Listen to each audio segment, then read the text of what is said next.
Antes de começar o vídeo, peço para que se inscrevam no canal e agora com o novo algoritmo do YouTube, não basta apenas ativar o sininho para receber as notificações dos novos vídeos. Você precisa deixar seu like, senão o YouTube não vai mandar novos vídeos para você. Não deixe o terror morrer, deixe o like e ative o sininho.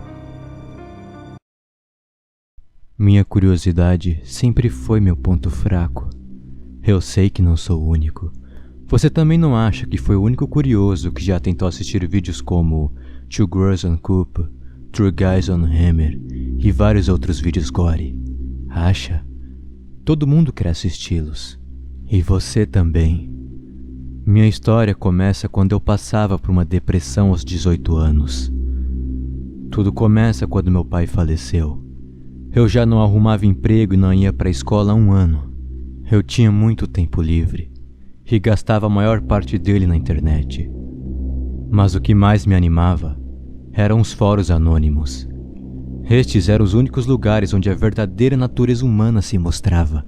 Em vez de um comportamento hipócrita e politicamente correto, as pessoas diziam o que realmente pensavam, e também me servia para dar boas risadas.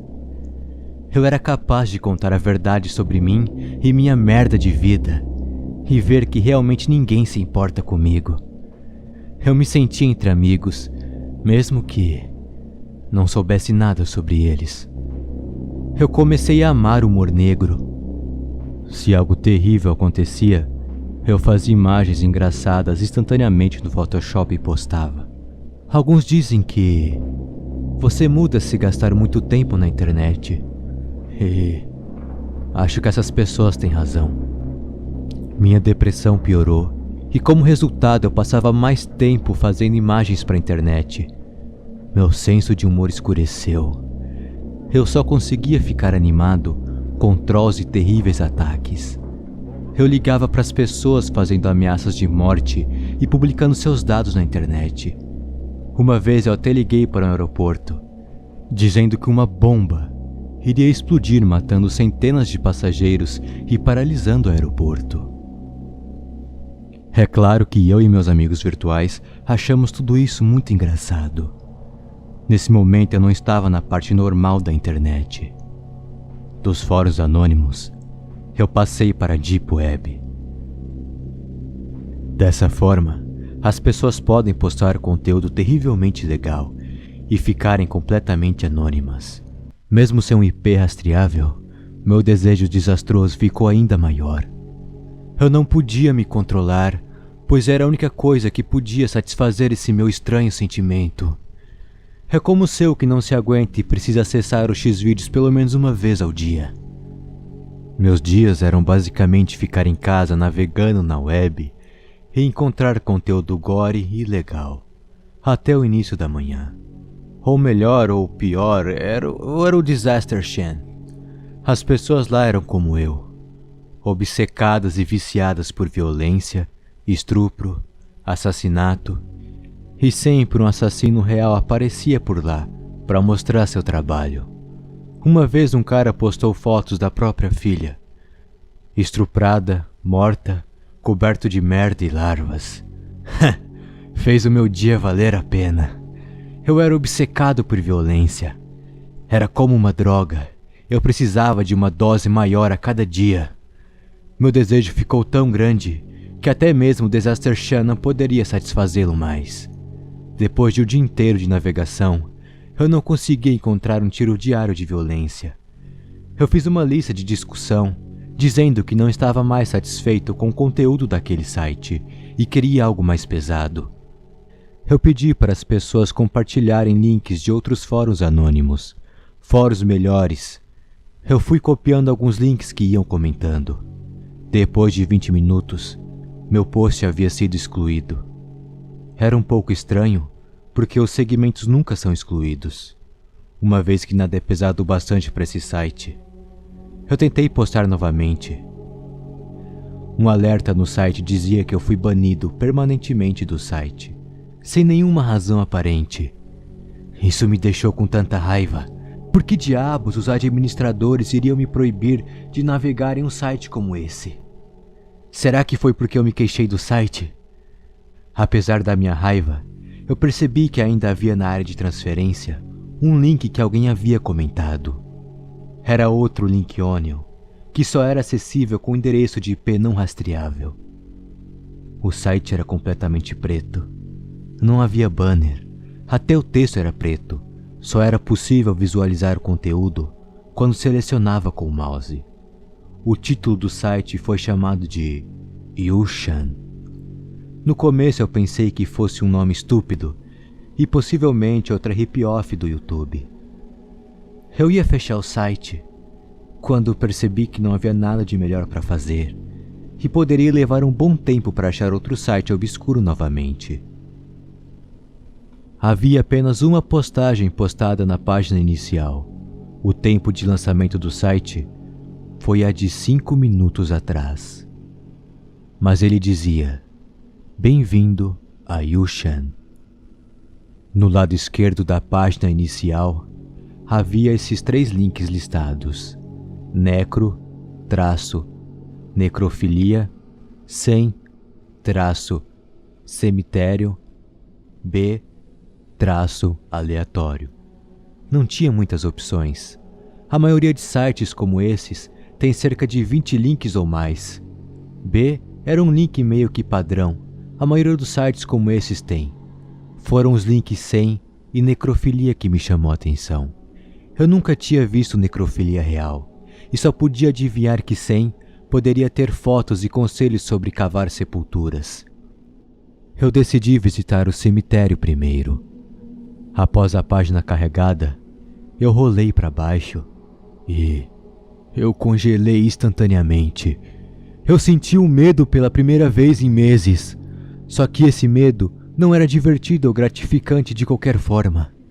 Eu comecei a tremer com o medo descendo pela espinha. Suei frio. Eu vi a foto do cadáver do meu pai deitada ao lado de seu túmulo. Eu tinha certeza que era ele. Eu tinha dado aquela camiseta no último dia dos pais que ele estava vivo. Eu comecei a entrar em pânico. Como diabos isso é possível? Quem faria isso? Quando percebi que era um ataque diretamente a mim, eu entrei em pânico. Selecionei o texto em busca de pistas. E nada. No momento em que o site foi lançado, a foto foi postada. Quando salvei a foto no computador, ela veio nomeada como no futuro, 10 minutos a partir de agora. Essa era a pista que eu precisava. Ah, porra! O louco queria que eu chegasse no cemitério em 10 minutos. Eu corri com minha bicicleta e comecei a pedalar feito um louco. Eu disse a mim mesmo para relaxar, mas é claro, eu não era capaz de fazer isso. Eu só conseguia pensar o que eu faria com um psicopata que desenterrou meu pai e estava provavelmente me esperando lá. Eu cheguei ao cemitério em 5 minutos. Despejei minha bike e corri para o túmulo do meu pai. O que eu encontrei foi de fato o corpo sem vida dele, deitado ao lado de seu túmulo. Eu caí de joelhos e comecei a chorar. Eu não podia suportar ver seu rosto cheio de larvas saindo de sua boca e olhos.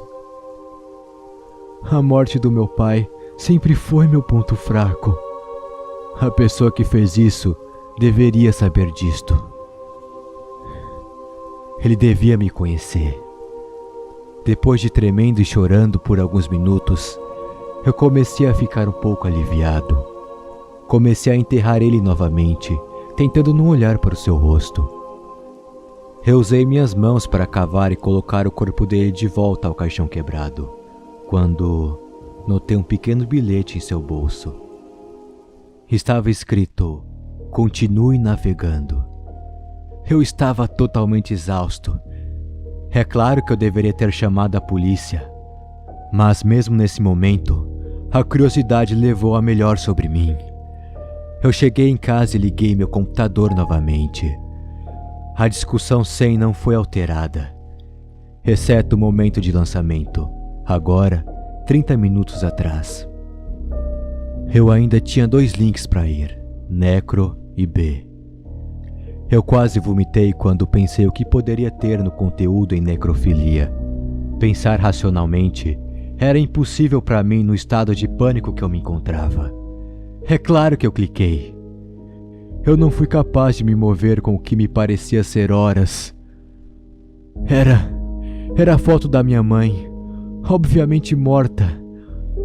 Sua expressão facial era sem vida e sua pele era completamente pálida. Ela estava sendo estuprada em uma cama, com o que parecia ser um quarto de hotel. A merda do psico-estuprador estava logo a fundo, e minha mãe de costas em cima. Não havia maneira alguma de saber quem é esse cara, e eu não poderia assistir aquilo. Eu estava cansado, e eu entrei em pânico quando eu vi a data da postagem, que era daqui a 2 semanas. Era uma mensagem do que iria acontecer. Minha mãe estaria morta. Apesar do choque, eu tinha que permanecer tão calmo quanto podia. O assassino não deixou nenhuma outra instrução naquele momento. Então, eu decidi ligar no telefone de minha mãe. Alô, filho? Mãe, você está viva? Claro que estou, tem alguma coisa errada? Eu desliguei o telefone. Ela estava viva. Eu fiquei tão aliviado que ela ainda estava viva. Eu fui capaz de me acalmar um pouco e comecei a analisar a situação novamente. Ela não estava morta. Então só poderia ser uma imagem alterada do Photoshop. Mas parecia impossível. Mesmo com as técnicas atuais, ela estava definitivamente morta na foto. Eu decidi visitar o Link B antes de avisar a polícia sobre o assunto. Eu já estava entorpecido, confuso e aterrorizado com o que eu poderia ver. Você poderia dizer que o que eu vi seria a pior coisa imaginável. Mas não era. A página carregou. Havia uma foto minha na mesma cadeira que eu estava sentado. Mesmas roupas. A única diferença é que eu estava morto. Minha pele estava pálida, sem nenhuma expressão. A data da postagem datava para daqui a 30 dias. Nessa mesma hora, eu dei F5. E a página? A página havia sumido. Isso aconteceu há 13 dias. E claro, a polícia não acreditou em mim e me mandou para casa dizendo que eu não deveria perder meu tempo com essas brincadeiras estúpidas. Eu não tinha provas. Eu deveria ter tirado alguns prints. Minha mãe pensou que eu estava passando por uma psicose ou paranoia extrema. Eu não queria sair do lado dela. Ela cuidou de mim nos próximos 13 dias, dizendo que eu deveria ver um médico e que tudo aquilo não era real. Mas eu sabia que tudo aquilo era real. Eu não conseguia dormir nesses dias. Eu tive pensamentos sobre tudo o que aconteceu. E para piorar, a minha mãe desapareceu nessa manhã.